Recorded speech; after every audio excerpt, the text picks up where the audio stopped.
Hi friends, welcome to Radhamma వంటలు. పొద్దున్నే హాస్టల్లో నూడిల్స్ పెట్టారు. అసలు ఎవరైనా పొద్దున్నే నూడిల్స్ పెడతారు? అట్లీస్ట్ ఇడ్లీ, ఉప్మా, పొంగలి ఏదైనా అనుకోవచ్చు. పొద్దున్నే నూడిల్స్ పెట్టి చిరాకు తెప్పిస్తారేంటో. ఇలాంటి దిమాక్ మళ్ళీ మా హాస్టల్లోనే చేస్తుంటారు. సరే ఎందుకులే వెళ్తామని టిఫిన్స్ ఆర్డర్ చేసుకుందామని చైతన్య ఫుడ్ కోర్ట్ నుంచి 2 ఇడ్లీలు, 2 మైసూర్ బజ్జీలు ఆర్డర్ చేసుకున్నాను. ఆర్డర్ అయితే వచ్చేసింది. నిజంగా సూపర్ అంటే సూపర్ ఉంది. 2 ఇడ్లీ, 2 బజ్జీ చక్కగా కడుపు నిండింది. ఇందులో కొబ్బరి చట్నీ, టమాటా చట్నీ, సాంబార్ మాత్రం సూపర్గా ఉంది.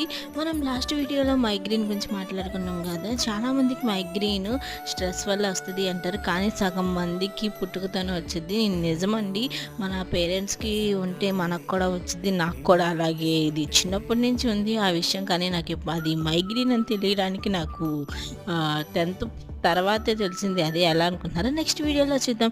ప్లీజ్ మన వీడియోస్ చూస్తున్నారు, సబ్స్క్రైబ్ చేయట్లేదు. ప్లీజ్ సబ్స్క్రైబ్ చేయొచ్చు కదా. ప్లీజ్ ఒక లైక్, ఒక సబ్స్క్రైబ్ చేయండి.